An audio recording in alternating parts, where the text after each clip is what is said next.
नमस्कार दोस्तों, फिर हाजिर हूँ आपके सामने। जैसा कि मैंने वादा करा था, रोज़ पॉलिटी के 10-10 सवाल डाले जाएंगे दोस्तों। इसकी सीरीज़ ख़त्म होने में अभी 2-4 दिन और लगेंगे दोस्तों, या 1 या 2 दिन। कल ख़त्म करवा दूंगा, वादा है दोस्तों। बाकी फिर मिक्सअप सवाल आते रहेंगे। रोज़ मैं आपके सामने यूकेडब्ल्यूएससी के तर्ज पर पैटर्न वाले सवाल लेकर आऊँगा।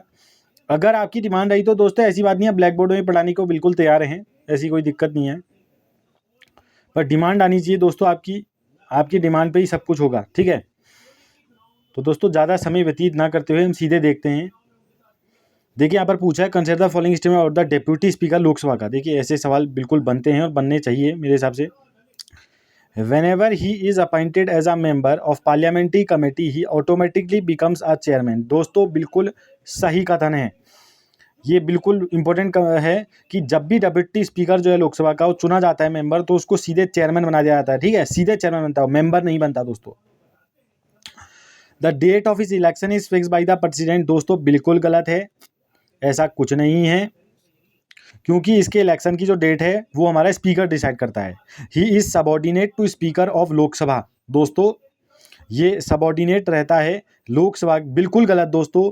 चाहे स्पीकर हो, चाहे डेप्यूटी स्पीकर हो, दोनों के दोनों जो हैं दोस्तों, वो मेंबर के, हमारे जो लोकसभा के मेंबर होते हैं दोस्तों, उनके लिए सबॉर्डिनेट रहते हैं। तो स्टेटमेंट 1 जो है वो हमारा सिर्फ सही है दोस्तों, यहाँ पर, यानी कि 1 हमारा सही उत्तर हो जाएगा।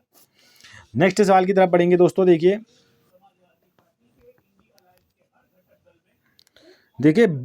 बहुत अच्छा सवाल है। Both house of parliament have separate committees of this kind. This committee regulate the programme and time table of the house. It allocate time for the transaction of legislative and other exercise brought before the house by the government. The Lok Sabha committee consisting of 15 members including the speaker as its chairman. राज्य सभा में 11 member including chairman ex officio chairman. कौन सी parliamentary committee के बारे में हो रहा है? तो देखिए, पार्लियामेंट्री कमेटी जहाँ गई तो आप जाके पार्लियामेंट्री कमेटी तैयार कर लीजिए सीधे जाके। तो इसका आंसर है बिजनेस एडवाइजरी कमेटी दोस्तों। दोनों हाउस में होती है दोस्तों, बिल्कुल याद होना चाहिए। देखिए, आप जाके पार्लियामेंट्री कमेटी जाके तैयार कर सकते हैं, बहुत अच्छा आपको वहाँ को देखने में मिलेगा। देखिए, बहुत तगड़ा सवाल है दोस्तों। देखिए, बहुत अच्छा सवाल है।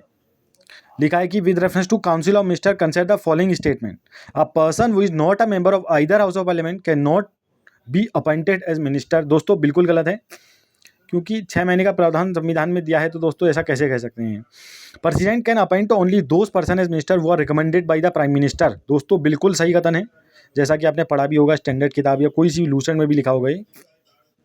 तो दूसरा हमारा सही हो जाएगा दोस्तों। नेक्स्ट सवाल की तरफ बढ़ते हैं मित्रों। देखिए, anything that works as a super conductor about 70 kelvin -203 degree Celsius is generally considered a high temperature super conductor HTS दोस्तों, ठीक है। और सॉलिड मरकरी बिहेव, जो दोस्तों सॉलिड मरकरी होती है वो बिहेव करती है as a super conductor below its a threshold temperature लगभग -270 डिग्री सेल्सियस। दोनों कथन जो है दोस्तों हमारे वो सही हो जाएंगे, ठीक है। नेक्स्ट है हमारा कथन दोस्तों, which of the following statement is are correct regarding the appointment of governor as the provided in the constitution of India. Governor के बारे में बताया, देखो, he should be a non resident of state where he is appointed. The president is required to consult the chief minister of the state concern but the advice is not binding on him. He should have completed 25 years of age. बिल्कुल दोस्तों, तीसरा वाला कथन आप देखेंगे तो बिल्कुल सही है, बाकी सब गलत हैं दोस्तों।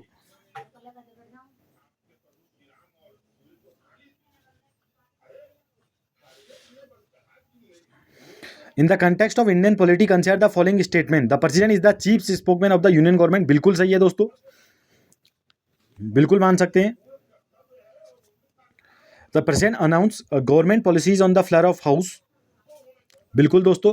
प्राइम मिनिस्टर कैन बी, देखिए मित्रों, यहाँ पर यही गलती होती है हमसे, हमने नॉट नहीं देखा। देखिए, नॉट करेक्ट पूछा है दोस्तों, हमारा नॉट करेक्ट पूछा है। तो दोस्तों याद रखा जाएगा, ये जो है प्रेसिडेंट नहीं होते दोस्तों, ये प्राइम मिनिस्टर होता है, चीफ स्पोकमैन यूनियन गवर्नमेंट का। और प्रेसिडेंट नहीं करता, प्राइम मिनिस्टर अनाउंस करता है फ्लोर में हाउस में हमारी जितनी भी पॉलिसीज हैं। वैसे तो गलत में अगर हम देखेंगे तो ये दोनों सही है, वैसे नॉट करेक्ट लिखा है, क्योंकि तब मैंने टिक मारे हैं।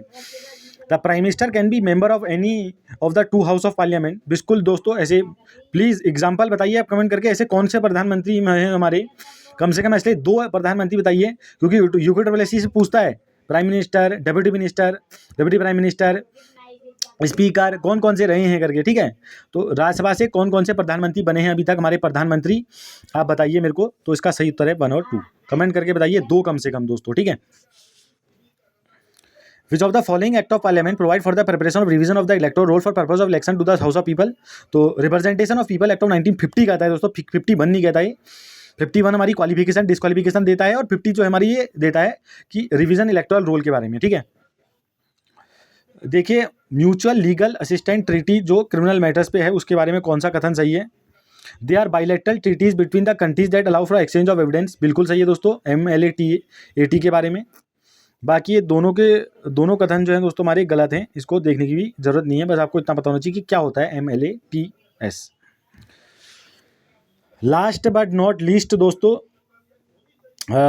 वर्ल्ड इकोनॉमिक फोरम के बारे में कथन बताइए। देखिए, सबसे पहले तो वर्ल्ड इकोनॉमिक फोरम की स्थापना 1971 में हुई। अब आप कमेंट करके बताइए कि वर्ल्ड इकोनॉमिक फोरम का जो हेडक्वार्टर है दोस्तों, समझ रहे हैं अपनी बात, हेडक्वार्टर इसका हेडक्वार्टर कहाँ है दोस्तों, आप बताइए कमेंट करके बताइए आप। देखिए, it is a non governmental bodies lobbying organisation largely funded by global enterprise, बिल्कुल सही है दोस्तों। It has been use for provide pivotal international diplomacy and even avoiding wars. दोनों कथन जो है दोस्तों हमारे बिल्कुल सही हो जाएंगे दोस्तों, ठीक है। इसलिए हमारा सी उत्तर बिल्कुल सही हो जाएगा। देखिए, वर्ल्ड इकोनॉमिक फोरम की स्थापना 1971, इसका हेडक्वार्टर आप कमेंट करके बताएंगे। थैंक यू दोस्तों। ऐसे ही वीडियो अगर पसंद आई तो please like share and subscribe, share कीजिए दोस्तों प्लीज़, आपकी सपोर्ट की बहुत ज़्यादा ज़रूरत है। अगर आप शेयर करेंगे तो उतना ज़्यादा मेरे लिए मोटिवेशन होगा, और मैं और ज़्यादा अच्छी चीज़ें और सटीक चीज़ें आपके लिए लाने की प्रयास करूँगा। खैर, ऐसा नहीं है कि अगर आप सब्सक्राइबर नहीं करोगे मैं लाइक शेयर के लिए डाल रहा हूँ, नहीं। मैं चाहे 10 ही बच्चे आए, 15 ही बच्चे आए, 2 ही बच्चे आए, पर जो भी होगा दोस्तों उनका सही होगा, क्योंकि मैं बिल्कुल सही दिशा में दिखा रहा हूँ आपको, सही दिशा बता रहा हूँ बिल्कुल दोस्तों। बाकी आप अपने पे भरोसा कीजिए, निश्चित रूप से एक ना एक दिन आपका सिलेक्शन जरूर होगा दोस्तों। धन्यवाद दोस्तों, शुभकामनाएं आपको बहुत बहुत।